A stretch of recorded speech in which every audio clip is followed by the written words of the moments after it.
বহুকাল আগের ঘটনা।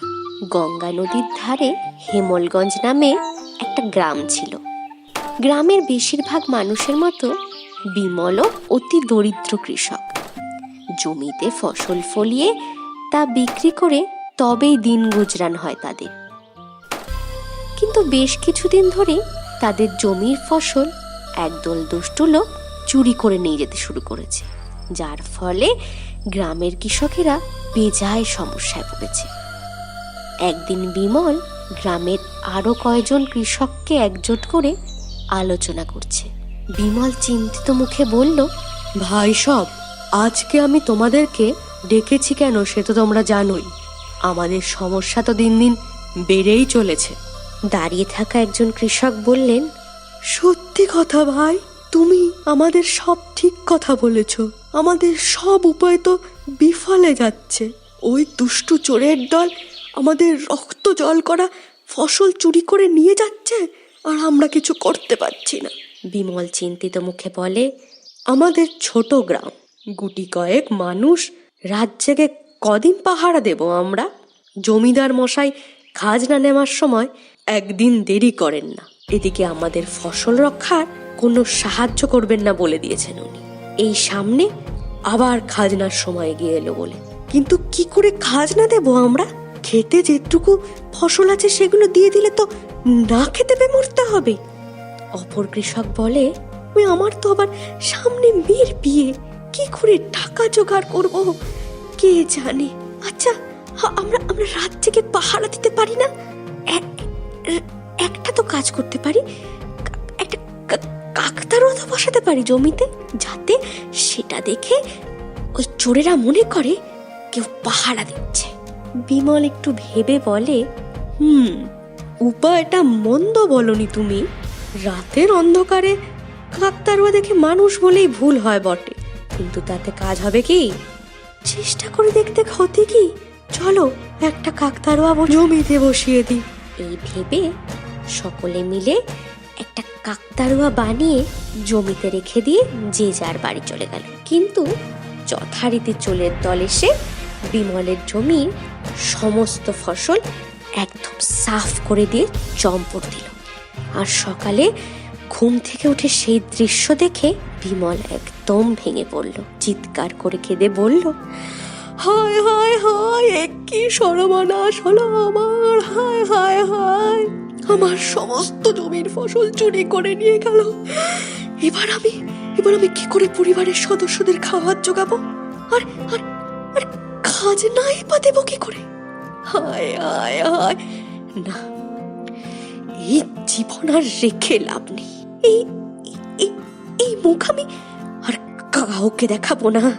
না না না, কাউকে না। এই বলে সে মনের দুঃখে কাকতারুয়ার পাশে একটা বড় গাছ থেকে ঝুলে গলায় দড়ি দিল।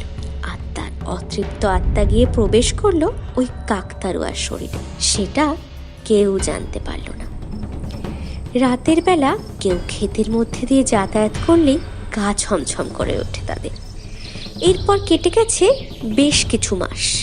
মাঠের ফসল আবার ফলেছে। সেদিন অমাবস্যার রাত, ঘুটঘুটে অন্ধকার চারিদিকে। এমন সময় হলো কি, দুটো লোক খুব আস্তে আস্তে মাঠে ফসলের দিকে এগোচ্ছে। চারিদিকে অন্ধকার, মাঝে বিদ্যুতের ঝলক আকাশের মাঝে দেখা যাচ্ছে। একটা লোক বলল ধীর কণ্ঠে, ভাই, কি কুটকুটে অন্ধকার আজকে, দেখ, অন্ধকারে যে কিছুই দেখা যাচ্ছে না। অপর লোক উত্তর দিল, যা বলেছিস ভাই, সকালে তো দেখে গেছিলাম মাঠে ফসলে ভরে আছে। এইসব ফসল কেটে বিক্রি করলে আবার টাকায় আমাদের পকেট ভরে উঠাবে, আগেরবার যেমন হয়েছিল। প্রথম লোক বলল, হ্যাঁ, তাড়াতাড়ি চল, নইলে আবার ভোরের আলো ফুটলে গ্রামবাসীরা আমাদের পিটিয়ে মেরে ফেলবে। এই বলে অন্ধকারের মধ্যে হেঁটে হেঁটে ক্ষেতের মধ্যে এগিয়ে আসতেই তারা দেখলো কাকতারুয়াটা দাঁড়িয়ে আছে। প্রথমে একটু চমকে গেল, পরে হেসে বলল, ওরে বাপরে, ভয় পেয়ে গেছিলাম প্রথমে। ওরে বুঝলাম এটা তো একটা বড় একটা কাকতাড়ুয়া। গ্রামের বোকা লোকগুলো ভেবেছে এটা দেখে আমরা হেব্বি ভয় পাবো, যেন এটা হাঁটতে চলতে পারে। অপর লোক কিছু একটা শব্দ শুনে বলল, "এই ভাই, কিসের একটা শব্দ হলো না? যেন কিছু একটা হাঁটছে।" হ্যাঁ, আমিও পেলাম। ও ও ও কিছু না, ক্ষেতের ইঁদুর হবে, ক্ষেতের ইঁদুর, কিছু না। বিদ্যুতের ঝলকানি হতেই দুজনে দেখে কাকতাড়ুয়াটা ওদের পিছনে এসে দাঁড়িয়েছে। এই ভাই, এই কাকতাড়ুয়াটা তোর থেকে অনেক দূরে ছিল না, হঠাৎ এগিয়ে এলো, তোর পিছনে এলো কি করে? কই কই কই? ওরে বাবারে, ওরে বাবারে, এ তো ভুতুরে কাণ্ড।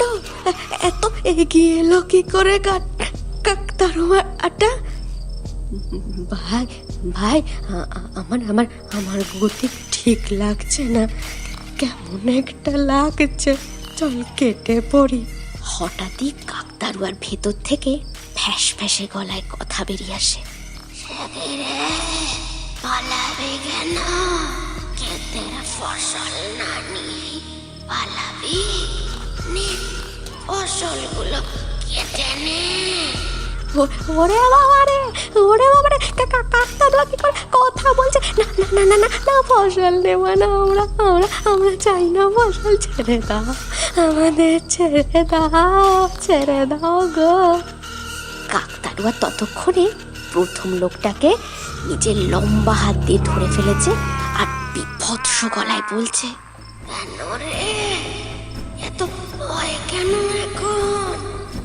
যখন রাতের অন্ধকারে গ্রামের গরিব লোকেদের রক্ত জল করা ফসল চুরি করে নিয়ে পালাস, আজ তোদের জন্য নিরপরাধ মানুষের জীবন শেষ করে দিতে হয়, তখন মনে থাকে না? আজকে তোরা দেখবি অন্যায়ের শাস্তি কি হয়। না না না, ভুল হয়ে গেছে, আমাদের ছেড়ে দাও, আমাদের ছেড়ে দাও, বাঁচাও বাঁচাও বাঁচাও, কে আছো, বাঁচাও বাঁচাও। নিমেষেই কাকতাড়ুয়ার শক্ত হাতের মুঠো লোকটার গলায় বসে আর তাকে দম বন্ধ করে মেরে ফেলে। আর দ্বিতীয় লোকটা ঠিক এক উপায়ে মেরে কাকতাড়ুয়া তার প্রতিশোধ পূরণ করে। ব্যাস, তারপর থেকে আর কেউ কখনো ভয়ে ওই গ্রামের ফসলের দিকে চোখ তুলে তাকানোরও সাহস পায়নি। গ্রামবাসীরা স্বস্তির নিঃশ্বাস ফেলে আর মনে মনে বিমলের আত্মাকে ধন্যবাদ জানায়।